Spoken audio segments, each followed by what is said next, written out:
আপনি কি অত টাইটেল করছিস? রকস্টারের মানে বুঝিস?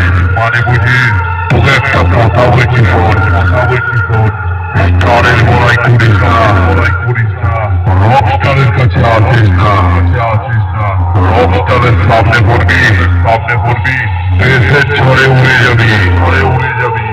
কিছু বুঝলি?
চাপা পড়ে যাবে